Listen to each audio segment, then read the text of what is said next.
네, 우리 말씀을 교독을 하시겠습니다. 사흘째 되던 날 갈릴리 가나에 혼례가 있어 예수의 어머니도 거기 계시고 예수와 그 제자들도 혼례의 청함을 받았더니 포도주가 떨어진지라 예수의 어머니가 예수에게 이르되 저들에게 포도주가 없다 하니 예수께서 이르시되 여자여 나와 무슨 상관이 있나이까 내 때가 아직 이르지 아니하였나이다. 함께요. 그의 어머니가 하인들에게 이르되 너희에게 무슨 말씀을 하시든지 그대로 하라 하니라. 아멘. 어느 이제 며느리가 시어머니가 칠순을 맞이해서 잔치를 하게 되는데 아침 일찍 일어나서 먼저 축하 인사를 보냈습니다. 어떻게 문자를 보냈냐면은 어머니 정말로 오래오래 사세요 이렇게 보냈습니다. 보내고 나서 곧 이어서 바로 전화가 왔습니다. 그래서 뭐 좋은 이야기를 보내서 고맙다 뭐 그런 이야기 할 줄 알았더니 막 화를 내는 겁니다. 어떻게 시어머니한테 이렇게 문자를 보낼 수가 있니?부터 해가지고 막 화를 내는 겁니다. 그래서 어떻게 보냈는데 어머니가 왜 이러시지? 그래서 보낸 문자를 다시 하게 하나 보니까 어머니 오래오래 사네요 이렇게 보냈다는 것입니다. 사세요 하고 사네요 글자는 하나밖에 차이가 없는데 어떻게 그렇게 내용이 달라지는지요. 그죠? 예. 우리가 화가 나면은 사람들 앞에 그럴 수가 있냐 이렇게 말하잖아요. 그런데 있냐, 이 원망하는 불평하는 이 말이 끝자 하나만 니자로 있지로 한번 바꿔보십시오. 그럴 수가 있지. 그러니까 원망하고 불평하는 것도 그럴 수가 있지 이런 뭐 평안으로 바뀌는 것입니다. 이 끝자 하나가 말 하나가 그렇게 사람이 좀 달라지기도 하고 인생이 달라지는 그런 것입니다. 최근에 고 최진실 딸이 그 외할머니를 고소하는 그런 사건이 생겼습니다. 뭐 내용이 여러 가지가 이유가 있겠지만은 뭐 그 외할머니 딸 입장에서는 자기 딸도 그렇고 사위도 그렇고 또 아들도 그렇고 다 자살로 운명을 마감했기 때문에 연예계에 자기 딸이 진출하는 거, 손녀가 진출하는 거 아마 어느 오디션에 아마 1차 합격했는데 외할머니가 못하도록 말겠나 봅니다.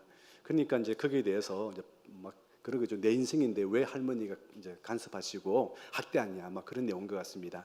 그러니까 할머니 입장에서는 우리 딸의 길을 걷고 싶지 않고 그냥 평범하게만 자랐으면 좋겠다는 그런 마음에서 아마 반대를 하고 그것 때문에 싸움이 잦고 막 그랬던 것 같은데 여러분 아무튼 자살은 하면 안 됩니다. 자살을 거꾸로 하면 뭐죠? 살자죠. 어렵고 힘들 때마다 우리 주님 앞에 나와서 살자로 살길 바랍니다. 그래서 이제 사람이 살다 보면 얼마나 힘듭니까? 사람들 앞에 내 힘들다를 거꾸로 읽으면 뭐가 될까요? 못하겠죠, 그죠? 막 정신없죠, 그죠? 적어놓고 읽어보면 내 힘들다 거꾸로 하면은 다들 힘내. 조금만 거꾸로 돌려도 굉장히 말의 의미가 참 달라집니다. 우리 성령의 능력으로 다들 힘을 내시는 사람들 되길 바랍니다. 여러분, 우리가 살아가면서 힘든 가운데 사람들마다 기적을 꿈꿀 때가 참 있습니다. 내 인생에 이런 기적이 왔으면 참 좋겠습니다. 우리 공부하는 학생들은 정말 기적적으로 자기가 원하는 대학 그리고 고등학교 학과에 진학하기를 원합니다. 취업 준비생 우리 학생들은 정말 기적적으로 자기가 원하는 그런 또 취업을 하기를 원합니다. 또 결혼을 원하는 우리 처녀 총각들은 정말 기적적으로 운명의 사람을 만나서 또 가정을 꾸리기를 또 원합니다. 또 자녀가 없는 또 사람들은 또 기적적으로 하나님께서 자녀 주시기를 기도합니다. 그리고 또 회사를 운영하면서 어려움에 빠지는 사람들은 기적적으로 회사가 살아나고 어쩌면 대박이 나기를 또 기도합니다. 또 중환자실에 있는 사람들은 기적적으로 건강이 회복되기를 기도하면서 살고 있습니다. 이처럼 모든 사람들에게는 하나님의 기적이 한번 좀 일어났으면 좋겠습니다. 정말 내 인생에는 하나님 이런 기적이 안 일어나나요? 이렇게 꿈꾸면서 살고 있습니다. 바로 오늘 본문은 예수님께서 공생의 가운데 최초의 기적을 일으켰던 내용입니다. 저는 오늘 여러분과 함께 이 기적의 현장으로 초대해서 들어가기를 원합니다. 오늘 가나 혼인잔치인데요. 예수님께서 지금 청함을 받아서 지금 손님으로 갔습니다. 그런데 문제가 뭐죠? 잔치에서 가장 중요한 흥을 돋구는 중요한 음료인 포도주가 다 떨어져서 지금 없게 된 사건입니다. 여러분, 포도주가 없다는 것은 그냥 우리가 생각하기에 그냥 없으면 없는 대로 그냥 하면 되지 뭘 이렇게 생각할 줄 모르지만은 이건 굉장히 이건 중요한 의미가 있습니다. 왜냐하면은 우리나라에서는 결혼식을 하면 한 2시간이면 결혼식이 거의 다 마칩니다.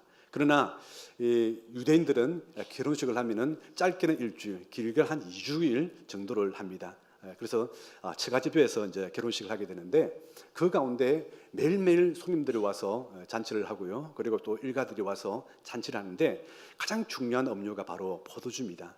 이 포도주가 이제 사람들이 예측을 했겠죠. 왜 포도주가 다 떨어졌습니까? 포도주는 사람들이 이제 어느 정도 올 걸로 예상하고 그게 충분하게 아마 준비를 했을 것입니다. 근데 중요한 것은 이 포도주가 준비한 이상으로 사람들이 왔거나 아니면 왔는데 사람들이 더 이상으로 마실 거나 아마 둘 중에 하나일 것입니다. 그보다 더 중요한 것은 어떻게 보면 신학적인 문제일지 모르겠지만은 예수님이 아마 이 손님으로 온 것이 아니라 예수님이 오늘 모든 진행 위원장으로 왔다면은 예수님은 다 아시니까 우리 인생의 실수를 하지 않을 것입니다. 그러나 예수님은 손님으로 왔다는 것을 또 우리가 신학적으로 이해가 될 수 있습니다. 우리 인생 가운데 예수님을 손님으로 모시고 주인으로 영접하는 저와 여러분 되길 바랍니다. 이 포도주는요 없으면은 사람이 주인이 굉장히 창피를 당하고 모멸감을 당할 수 있습니다. 게다가 그 당시 그 유대 관습 가운데서는요 잔치하다가 포도주가 떨어졌다 그러면 손님이요 그 주인을 고소할 수도 있답니다. 거기다가 그 전체를 책임지고 있는 음식을 담당하고 있는 사람에게 책임을 물어서 손해배상을 할 수 있는 것도 그 당시 관습이었다고 합니다. 그러니까 이 포도주가 없다는 것은 굉장히 의미가 있습니다. 오늘 말씀을 보니까요 이 포도주뿐만 아니라 모든 음식을 관할하는 한 사람이 있는데 아마 모든 신학자들이 얘기하기를 예수님의 모친 마리아가 지금 이 음식을 관할하는 사람으로 우리가 보고 있습니다. 그 가운데 지금 이 일이 들었으니까 얼마나 지금 중요한 일이 생기겠습니까? 우리 인생 가운데서도 이런 인생의 포도주가 떨어질 때가 있습니다. 내가 원하지 않는 고통을 당할 수가 있고 갑작스러운 그런 위기가 올 수가 있습니다. 그럼 우리가 어떻게 해야 될까요? 그 첫 번째가 바로 우선 예수님께 기도하라는 것입니다. 우리 말씀 3절 읽겠습니다. 시작. 포도주가 떨어진지라 예수의 어머니가 예수에게 이르되 저들에게 포도주가 없다 하니 예수님의 모친 마리아가 지금 예수님께 나가서 뭐라고 얘기합니까? 포도주가 다 떨어지고 없다 이렇게 지금 얘기하고 있습니다. 이렇게 상황을 예수님께 요청하는 것이죠. 바로 이걸 보고 우리는 기도라고 합니다. 예수님이 바로 현장에 있기 때문에 그냥 그대로 이야기를 하는 것이죠. 지금 우리 주님이 눈에 보이지 않기 때문에 기도를 통해서 요청을 하는 것입니다. 여러분 기도는 절대로 복잡한 것이 아닙니다. 있는 상황 가운데 모든 것을 하나님 앞에 아뢰는 것, 이야기하는 것, 바로 이게 기도인 것입니다. 기도는 너무 복잡하게 생각하지 마십시오. 누구하게 포괄적으로 얘기하면 이거 10초 만에 끝날 수 있는 기도가 될 수 있습니다. 조금 좀 넓히면 1분짜리가 될 수 있겠죠. 그러나 아주 구체적으로 아주 잘게 썰어서 그렇게 기도하면은 이거 1시간짜리 기도가 또 될 수도 있는 것입니다. 이런 사랑하는 사람한테 얘기할 때 간단하게 마치 남북 통일처럼 그렇게 회담처럼 얘기하는 사람 없습니다. 아주 상세하게 내 마음에 있는 모든 것을 다 담아서 얘기하지 않습니까? 그것처럼 우리 주님 앞에 내 마음을 다 담아서 얘기하는 것 바로 이게 기도인 것입니다. 천주교에서는요 이 마리아가 예수님께 요청했다 그랬더니 응답받았다 그래서 마리아에게 기도하는 그게 생겼습니다. 그러나 여러분 우리는 오늘 말씀처럼요 마리아 또한 사람입니다. 마리아 또한 이 음식이 얼마나 필요할지도 예측을 못했던 인간의 한 사람입니다. 그렇기 때문에 우리가 마리아에게 기도할 것이 아니라 우리는 왕 같은 제사장으로서 하나님 앞에 직접 나가서 기도할 수 우리 모두가 되길 바랍니다. 여러분 오늘 보면요 마리아가 요청했을 때에 예수님께서 뭐라고 합니까? 여자여부터 나옵니다. 이제 예수님께서 공생의 길을 들었었기 때문에 이렇게 예수님을 마리아를 아주 우대해서 여자여 나옵니다. 부인이요, 여사요, 뭐 그런 식의 말이겠죠. 그러면서 아직 내 때가 이르지 아니하십니다. 이렇게 얘기합니다. 어떻게 신학적으로 보면은 아직 기적을 베풀어서는 안 되는 상황들입니다. 그런데 예수님께서 기적을 베풀지 않았나요? 아닙니다. 예수님은 오늘 결과로 봤을 때 기적을 베풀어 줬습니다. 예수님께서는요 신학계에 머물러서 계신 분이 아니라 신학을 초월해서 인간의 이성을 초월해서 어떻게 보면 그 상황과 삶의 정황을 우리 주님은 보시고 응답하신다는 것을 우리에게 보여주고 있는 것입니다. 여러분, 우리에게도 포도주가 모자라는 사건들이 있죠. 예, 문제들, 바라는 소망들이 있습니다. 그 문제들을 주님 앞에 가지고 나가십시오. 2002년도 월드컵 가운데 우리 기독교 그 축구 선수들이 참 명의를 떨치게 되는데, 그들 중에 한 사람이 바로 이영표 선수였습니다. 이영표 선수가 이제 간증 가운데 무슨 얘기를 하냐면은 이런 얘기를 했습니다. 자기가 최초로 기도했고 또 응답받았는데 그것 때문에 지금까지 정말 신앙으로서 아주 붙들게 됐다고 그런 얘기를 하는데, 어떤 일이냐면은 최초로 고민을 하고 있었습니다. 어떤 고민이냐면은, 우리가 월드컵에 나가게 되는데 이 월드컵에 나가서 한 번은 이기게 되는데 제 목표는 16강입니다. 한 번도 여태까지 이겨본 적이 없는 이 축구 팀이 이게 망신당하지 않을까, 한번 이겨야 되는데 어떻게 16강 갈 수 있을까, 이런 고민이 있었고, 그러다가 내가 하나님께 영광을 돌릴 수 있는 시합을 해야 되는데 어떻게 하면 영광을 돌릴 수 있는 시합을 할 수 있을까, 그런 또 마음이 고통이 있었고요. 또 한 가지는요, 또 나는 내 꿈이 평생에 영국에서 혹은 유럽에서 축구 선수를 한번 뛰어보는 게 소망인데 몸 체격이 너무 작아서 유럽 선수들과 대응하기는 너무나도 약한데 내가 나갈 수 있을까? 과연 그렇게 될 수 있을까? 또 한 가지 마지막 개인적 소망이라면은, 운동 선수들은 중간에 군대를 다녀오고 나면은 몸이 좀 운동을 쉬다 보면 안 되기 때문에 이런 군대 문제가 좀 해결됐으면 좋겠다, 늘 그런 거 갖고 고민하면서 살았습니다. 근데 어느 날 하나님으로부터 핸드폰에 문자가 온 거예요. 이상하죠, 그죠? 하나님한테 문자가 오다니. 그게 무슨 말이냐면은, 휴대폰을 처음으로 이제 바꾸는데 이 휴대폰을 하나님 이름부터 등록을 시키자 그래가지고 이름 하나님, 근데 전화번호가 없잖아요. 그래서 천사라고 이렇게 등록을 시켜놨고 그 다음부터 친구들 이름을 넣었다고 합니다. 그래서 고민을 하고 있는데 근데 갑자기 하나님한테 문자가 온 거예요. 천사 이래가지고 왔는데, 무슨 말이냐면 빌립보서 4장 6절 말씀, 아무것도 염려하지 말고 모든 기도와 간구를 하나님께 아뢰라는 그 말씀이 딱 뜬 거예요. 이게 누군가가 보낸지도 아직도 모른대요. 중요한 것은 밑에 이름이 하나님으로 적혔다는 것입니다. 그래서 이 고민의 문제를 그래 하나님 앞에 내가 맡기면 되겠구나, 그렇게 해서 하나님께 맡기게 됐다는 것입니다. 여러분, 우리가 기도를 하다 보면요, 하나님께 맡겨야 될 때가 있습니다. 여러분, 지금 마리아는요, 지금 문제를 가지고 예수님께 맡겼습니다. 이걸 보고 우리가 기도라 그러지 않습니까? 그럼 우리 많은 사람은 그래요. 보면은 기도는 맡긴다 이러는데 기도 중에 맡기지 못한 사람이 있고요, 또 맡기긴 맡기는데 그 다음부터는 신경을 안 쓰는 사람이 있습니다. 그런데 그게 아닙니다. 기도란 것은요, 맡기고 그 다음부터 이 문제가 내 문제가 아니고 누구 문제가 되는 것입니까? 우리 주님의 문제가 되는 것이죠. 이제 주님한테 공을 넘기기 때문에 그 다음부터 아무 신경이 안 쓰는 게 아니라 주님이 하라는 대로 순종하는 것, 이까지 나가야만이 우리가 기도가 되는 것입니다. 이처럼 이영표 선수는 하나님께 맡겼더니 정말 이 문제가 다 해결받는 놀라운 일들, 평생에 이것은 그냥 이런 기적이 한번 일어났으면, 내 인생에 기적이 일어났으면 좋겠다 했는데 정말 기적이 일어난 것이죠. 하나님께 어떻게 영광을 돌립니까? 수비수가 어떻게 골을 넣습니까? 그런데 멋진 어시스트를 하게 되고요. 그리고 또 16강을 기대했는데 세상에 4강까지, 정말 기대도 않은 4강까지 올라가게 되고, 그리고 영국에서도 가장 빅클럽에 해당되는 3대 메이저 클럽에 해당되는 토트넘에서도 또 뛰게 되고요. 그리고 군대 면제를 받게 되고, 개인적인 모든 소망이, 불가능한 그 소망이 하나님께 기도했더니 응답을 받더라. 이게 바로 기도인 것입니다. 여러분, 그 기도는요, 정말 우리가 때로는 부르짖으면서 기도할 또 필요가 있습니다. 여러분, 우리가 기도할 때마다 너무도 맹송맹송하게 그냥 신학적으로 이론적으로 기도할 때가 있는데, 여러분 상황을 가지고 부르짖으면서 기도하십시오. 하나님, 내 문제 한나처럼, 시샤기야처럼 벽을 향해서 울면서 하나님 앞에 기도하는 것입니다. 그렇게 기도할 때에 하나님께서는 우리 모든 기도를 다 들어준 줄 믿습니다. 기도할 때는 여러분 포기하지 마십시오.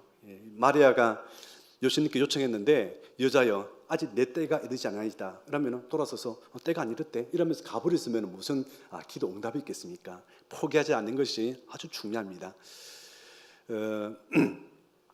많은 성공자들이요, 이렇게 얘기합니다. 어떤 일을 하든지 10년간 마음과 뜻과 정성을 다해서 노력하면 최고의 전문가가 누구나 될 수 있다, 이렇게 얘기합니다. 많은 우리 10대들, 20대들은요, 내 재능이 뭘까? 뭐 이물 조금 바다가 아닌가 봐, 저거 하다가 아닌가 봐, 저거 하다 아닌가 봐, 이러다가 나이가 벌써 30살입니다. 그러다 보니까 이제 시간이 쫓겨서 아무것도 못하고 그럴 때가 있죠. 근데 일찍이 내가 좋아하는 거, 내가 잘하는 것을 정하고 그래서 한번 올인을 한 10년간 하는 것입니다. 그러다 보면은 정말 이것이 내 재능인지 그건 모르겠지만은 그렇게 타고난 사람보다 훨씬 더 뛰어나게 잘할 수 있다는 것입니다. 그 문제는 뭐냐면요, 중간에 슬럼프입니다. 어느 사람과 관계없이요, 슬럼프가 반드시 오게 마련입니다. 아, 정말 이건 내 적성이 아닌가 봐, 정말 이기는 내 길이 아닌가 봐 라고 할 때에 포기하지 마는 것입니다. 우물을 팠으면 끝까지 파라는 얘기입니다. 기도를 했으면 끝까지 하라는 얘기입니다. 그래서 그런 응답의 역사가 있는 것입니다. 특별히 우리가 사업을 한다든지요, 그럴 때요, 정말 하나님 앞에 정말 기도하십시오. 듣는 마음을 달라고 기도하십시오. 솔로몬이 하나님께 기도했을 때, 하나님, 이 백성들이 이렇게 맞는데 재판을 해야 되는데 듣는 마음을 주십시오, 이렇게 기도하지 않습니까? 이걸 보고 하나님은 지혜라고 했습니다. 여러분, 우리가 손님을 맞이하게 될 때 듣는 마음이 뭡니까? 내 중심이 아니라 손님 입장에서 사업을 한다는 것이죠. 이게 원리입니다. 그래서 그 원리를 가지고 하게 되면은 성공하게 되는데, 정말 우리가 포기하지 않는 것이 정말 중요합니다. 슬럼프를 기도로서 잘 극복할 수 있는 모두가 되길 바랍니다. 두 번째로, 예수님은 어떤 말씀이라도 순종하라고 말씀하고 있습니다. 이해가 가든지 이해가 되지 않든지 순종하라고 이렇게 말씀을 하는 것입니다. 우리 2장 5절 말씀을 같이 읽도록 하겠습니다. 시작. 그의 어머니가 하인들에게 이르되 너희에게 무슨 말씀을 하시든지 그대로 하라. 무슨 말씀을 하시든지 그대로 하라. 여러분, 우리가 시키기가 이해가 되고 또 하기 쉬운 것은요, 뭐 별로 어렵지 않습니다. 하면 됩니다. 그죠? 그런데 이해가 되지 않는 걸 가지고 하라 그러면은 얼마나 이게 당황하겠습니까? 이게 왜 이 일을 우리가 하게 되지? 거기다가 한번 보십시오. 지금 6 그 돌 항아리인데 그 돌 항아리 하나가 아주 크나 봅니다. 그 당시 포도주 나무 상자 있잖아요. 그 돌 항아리가 보통 한 3개쯤 들어갑니다. 그러니까 6개면요 18통의 물을, 그 포도주 그 통이 나오는 그 정도 양이 될 것입니다. 거기다가 물을 담다는데, 물이 또 뭐 우물이 가까우면 괜찮겠지만 아주 멀리 있다고 봤을 때 그것을 다 저었다가 18통 정도 되는 그런 상황까지 넣으려면요 굉장히 힘들 것입니다. 그런데 시키는 대로 그대로 다 하라, 이게 중요한 것입니다. 기도의 공식입니다. 우리가 조금 전에 말씀한 것처럼 내 문제를 주님께 맡겼습니다. 주님께서 이제는 시킵니다. 그러면 내가 순종하는 것입니다. 이럴 때에 우리는 기적의 주인공이 된다는 것입니다. 여러분, 이해가 되든지 안 되든지 얼마나 중요합니까? 여러분, 우리가 불신자들은요 정말 이해가 안 된다고 그럽니다. 천지창조가 어떻게 이해가 되냐? 홍해의 기적이 어떻게 이해가 되냐? 동정녀 마리아 어떻게 태어나냐? 말이 안 된다. 어떻게 예수님이 죽으시고 부활하냐? 또 성천하냐? 이해가 안 된다. 그런 사람이 있습니다. 그런데 여러분, 우리가 믿음으로 우리가 성경을 읽게 되면은 이 모든 사건들이 이해가 되는 줄 믿습니다. 옛날에 그 온누리 교회 하용조 목사님이 연예인 교회를 하실 때에 교회에 이제 뭐 구봉서 성도, 그 당시에 또 후라이브이 곽규석 성도 뭐 이런 분들이 나오고, 또 그중에 또 의사도 있었다고 합니다. 성경 공부를 막 하고 있는데 다른 건 다 이해하는데 갑자기 동정녀 마리아 사건에 대해서 얘기를 하니까 의사 한 분이 손을 들면서, 목사님, 저는 의사로서, 특히 산부인과 의사로서 그 문제는 도무지 저는 이해가 안 됩니다. 어떻게 처녀가 아기를 임신할 수 있습니까? 뭔가 뭐 사건이 있었겠죠. 우리는 모르지만 있지 않겠습니까? 이러면서 계속 그걸 받아들이지 않고 못 믿겠다는 것입니다. 그래서 하용조 목사님이, 그는 구약에서부터 이미 예언된 사건이었고 성령으로 잉태된 사건이다. 아주 중요한, 이거는 인간으로 오면 안 되고, 인간이 할 수 없는, 오직 하나님만이 할 수 있는 그 일을 아무리 설명해도 못 믿는 겁니다. 그러니까 그 당시 구봉서 성도죠. 막 화를 내면서 일어나가지고 그 의사 맥살을 치면서, 야, 마리아 남편 요셉도 이걸 믿겠다는데 너는 왜 못 믿니? 너는 왜 못 믿어? 자기 남편 요셉도 믿겠다는데 네가 마리아 남편이야? 왜 못 믿어? 그렇습니다. 그래가지고 뭐 일단 하다가 지금 아주 훌륭한 지금 장로님 의사가 됐다는 그런 이야기를 들은 적이 있습니다. 여러분, 우리가 성경 사건이 때로는 이해가 안 될 수도 있죠. 그런데 이 말씀이 하나님의 말씀이라면 여러분 일단 믿고 보시는 저와 여러분 되길 바랍니다. 예를 들어서요, 제가 마이크가 제 손에 있는 거 이런 믿으십니까? 이러면 이건 믿음이 아니죠. 눈에 보이는 거니까요. 이거는 믿음이 아닙니다. 믿음은요, 이해가 안 되고 이거는 정말 내 의지적으로 할 때만이 믿음이라는 말을 할 수가 있습니다. 에덴 동산 사건, 여러분 우리 본 적도 없습니다. 믿어지지가 않습니다. 그러나 에덴 동산에서 범죄한 아담과 하와는 뭐라고 합니까? 하나님께서 왜 이게 선악과를 먹었니 했을 때에 하나님께서 만든 저 여자 때문에, 결국 가다 보면요, 하나님께서 왜 만드셨나요? 만들지 않았으면 제도 안 지를 거예요. 막 그렇게 얘기하는 거와 똑같은 겁니다. 사람들은요, 왜 그렇게 이렇게 할 필요가 있나요? 하나님 살아계시면은 세상이 참 정의롭게 흘러갈 것이고 기도한 대로 다 응답받을 텐데 굳이 그렇게 할 필요가 있나요? 여러분, 하나님은 그냥 사람을 로봇으로 만들어 놓으면 저절로 그냥 예배 드릴 겁니다. 저절로 기도하는 행식을 갖출 겁니다. 하나님은 그런 걸 받는 것이 아니죠. 하나님 우리에게 자유의지를 주었습니다. 마음과 뜻과 정성을 다해서 예배드리는 사람, 마음과 뜻과 정성을 다해서 기도하는 그 기도를 믿음으로 보시는 것이죠. 이게 진짜 믿음이라는 것입니다. 예를 들어서요, 제가 손에다가 뭔가를 꺼냈는데 여러분 믿어도 다 되고 안 돼도 됩니다. 지금 여러분 제 손 안에는 100원짜리 동전이 있습니다. 여러분 믿습니까? 어떤 분은 뻥 치지 마세요. 아무것도 없는 손 갖고 지금 믿으라고 지금 쇼한 것 같은데 이런 사람도 있을 거고, 목사님이 있다고 했으니까 있겠지 그렇게 믿는 사람이 있을 것입니다. 여러분 저 동전이 있습니다. 그죠? 예, 제 뭐 갖고 믿었나요? 김종수 목사의 인격을 믿은 거잖아요. 제가 거짓말하지 않을 거라는, 그렇잖아요. 여러분 하나님께서 기도하면 응답 주신다는 여러분 뭘 믿습니까? 하나님의 성품을 믿는 것이죠. 하나님이 말씀하시면 된다. 무슨 말씀이든 하시든 간에 하나님께 기도하면 된다. 그 약속을 믿는 것이죠. 그렇죠? 보이서 믿는 게 아니라, 이 마이크처럼 보이서 믿는 게 아니라 손에 분명히 안 보이지만은 그분의 성격을 내가 믿는 것이죠. 성품을 믿는 것이죠. 약속을 믿는 것입니다. 이게 바로 기도라는 것입니다. 그래서 우리는요, 언제나 주님 앞에서 다 우리가 믿고 의지하고 나갈 수 있는, 그럴 때 우리가 기적이 일어나는 것입니다. 마지막으로 우리가 기적의 주인공이 되어야 되는 것입니다. 우리 말씀 2장 9절 말씀을 같이 한번 읽겠습니다. 시작. 연회장은 물로 된 포도주를 맛보고도 어디서 난지 알지 못하되 물 떠온 하인들은 알더라. 그렇습니다. 물 떠온 하인들은 이 기적의 현장을 목격했습니다. 시킨 대로 순종했더니 놀랍게 기적이 일어났습니다. 어떤 사람들은 복잡하게 생각합니다. 그 바뀌었던 게 포도주냐 포도즙이냐 얘기하는데, 성경에 포도주라 되시니까 포도주겠죠, 그죠? 예, 포도주입니다. 또 어떤 분은 그럼 언제 이 포도주로 바뀌었냐? 첫째, 저 우물가에서 물을 떠가지고 부을 때 바뀌었다. 아니다. 붓고 나서 잠시 쉴 때 그냥 착 바뀌었다. 세 번째, 물을 떠서 연회장한테 갖다 줄 때 바뀌었다. 언제 바뀌었나요?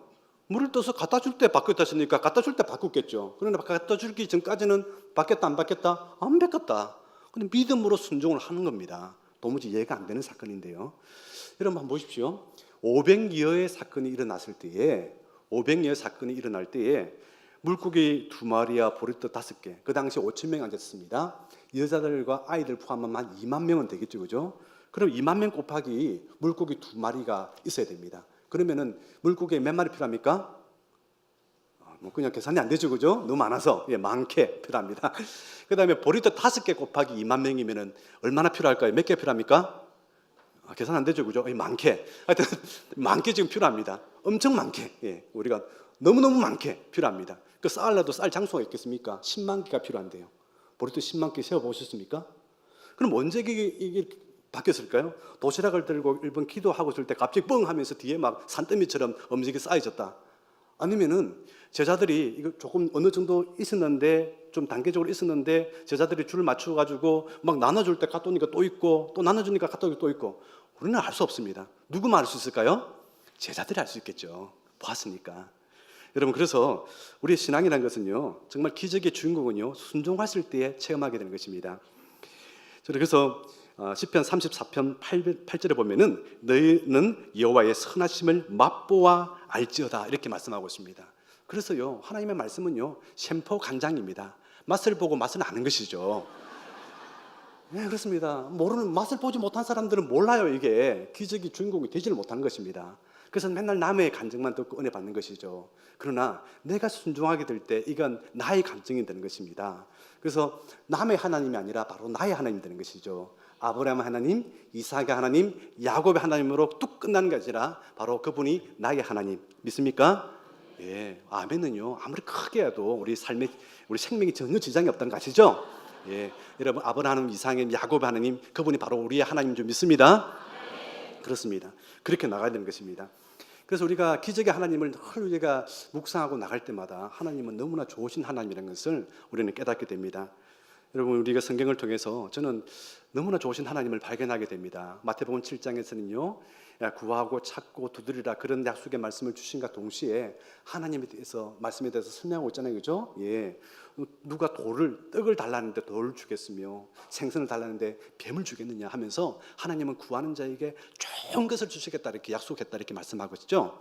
누가복음 15장에서는 도란 탕자 예화가 나옵니다. 도란 탕자, 허랑방탕하게 모든 것을 잃고 거지가 돼서 돌아왔을 때 내가 아버지 집에 들어가서 내가 종으로도 내가 살겠습니다 라고 생각하고 있는데, 아버지는 뛰어나와서 맨발로 뛰어나와서 아들을 안고 회복시켜주고 가락지를 끼워주고 신발을 신기고 그리고 잔치를 베풀어 주죠. 이렇게 멋진 우리 하나님이십니다. 로마서 8장 32절에 자기 아들을 아끼지 아니하시고 우리 모든 사람을 위하여 내어주신 이가 어찌 그 아들과 함께 모든 것을 우리에게 주시지 않겠느냐. 하나님이 안 주고 싶은 하나님 아니에요. 째짜는 하나님 아니에요. 아들까지 다 준 마당에 내가 뭐 안 주겠냐. 정말 진심으로 구하는 자에게, 그리고 나한테 공을 넘기시면은 그 앞에서 순종하는 자에게 내가 다 주겠다라고 이렇게 말씀을 하시는 것입니다. 하나님은 좋으신 하나님이에요. 오늘도 하나님은 이런 하나님으로서 우리에게 말씀을 하시는 것입니다. 어느 목사님 이야기입니다. 어느 목사님이 교인이 지금 장례가 생겨서 아마 장례 발인 예배를 그기도 아마 새벽 한 5시쯤 돼서 뭐 하는 것 같아요. 그래서 담임 목사님이 이제 직접 아마 교회를 해야 되는 그런 교회인 것 같습니다. 그 직접 이제 운전을 하고 그 원효대교를 가고 있는데 한 까만 양복을 입었던 사람이 그 앞으로 쏙 지나가는 거예요. 그런데 이게 하필이면은 이제 어떻게 잘못해가지고 사고가 날 뻔했던 거예요. 그래가지고 화가 나가지고 이 컴컴한데 까만 옷을 입고 가니까 잘 보이지도 않는데 사고 날 뻔했으니까 차를 꽥 세워서 좀 따져보려고 누군지 보려고 했더니 자기 교회 부목사님이에요. 보면은 부목사님이 그 원효대교 그 먼 거리를 세상에 양복을 입고 막 열심히 뛰어가는 거야. 뻘뻘 흘리면서 땀을 뻘뻘 흘리면서 자네 왜 이게 뛰어가냐고. 그러니까 목사님 다음에 말씀드리겠습니까? 옆에 타 하니까 아니 목사님 먼저 가십시오. 열심히 뛰어가겠습니다. 고집을 피우면서 계속해서 막 먼저 가라고 그러고 그냥 뛰어오더란 것입니다. 그래서 나중에 알고 봤더니 그 부목사님의 딸이 2살인데 딸인데 간이 태어날 때부터 안 좋게 태어난 거예요. 그래서 간 때문에 아이가 지금 죽게 된 것입니다. 간 이식을 해야만이 살 수 있는데 간 이식에 맞는 사람은 자기 아빠밖에 없는 겁니다. 아빠 간 이식을 해야 되는데 병원에서는 보니까 간에 지방간이 너무 많아서 이 지방간을 다 빼야만이 수술에 임할 수 있다고. 근데 지금 아이는 제 생명이 지금 빨리 갑니다. 그러니까 빨리 빼야 되는 상황이죠. 그러니까 어쨌든 상황과 뭐 가운데서 어쨌든 간 빼보려고 땀을 흘리면서 그렇게 열심히 뛰어가고 있는 그 아버지의 모습들, 그 아버지의 모습. 여러분 이 모습이 바로 우리 하나님의 아버지의 모습입니다. 죽어가는 딸 같은 우리들을 위해서 예수님이 우리 주님께서는요 지금도 뛰고 계십니다. 우리를 구원하시기 위해서, 우리에게 은혜 주시기 위해서 우리를 살려보려고, 우리의 행편과 상황을 다 아시기 때문에 우리를 살려보려고 우리 주님께서는 지금도 뛰어가시면서 우리를 보고 계신다는 것입니다. 여러분 우리 인생 가운데 포도주가 다 떨어지는 경험들이 너무나 많습니다. 포도주가 다 떨어져서 이 문제 가운데 나도 가나 혼인 잔치처럼 이런 멋진 기적이 한번 일어났으면 참 좋겠다. 우리 자녀에게 이런 기적이 참 일어났으면 참 좋겠다. 내 직장에, 내 사업터에 이런 기적이 한번 일어났으면 참 좋겠다. 대한민국에 얼마나 어렵습니까? 지금 전쟁 위기 가운데 정말 복음으로서 통일이 쫙 됐으면 좋겠다. 전쟁이 일어나고, 그리고 이슬람 문제로 지금 서울대학 안에도 지금 기도처가 생겼죠. 지금 서울시청에 이슬람 기도처 만들어 달라고 지금 요구하고 있지 않습니까? 친문화적으로 접근해가지고 살살 지금 들어가는데 이런 문제라든지 동성애 문제라든지 문제가 참 많이 안고 있습니다. 아무튼 우리 인생의 문제, 내 마음대로 뜻대로 잘 안 되는 이 인생의 문제 한 번쯤 기적이 참 일어났으면 좋겠다라고 하는데 오늘 우리 좋으신 하나님께서는요 그 문제들을 하나님께 맡기고 원합니다. 그리고 주님 앞에 주님 말씀하시면은 다 제가 듣겠습니다. 제가 순종하겠습니다. 그런 마음으로 그래서 우리 모두가 다 기적의 주인공이 되어서 그 기적의 현장에서 살기를 원하는 것입니다. 맛을 보고 맛을 나는 심포간장처럼 우리 주님 앞에서 온전하게 승리할 수 있는 우리 모두가 되기를 우리 주님으로 축원합니다.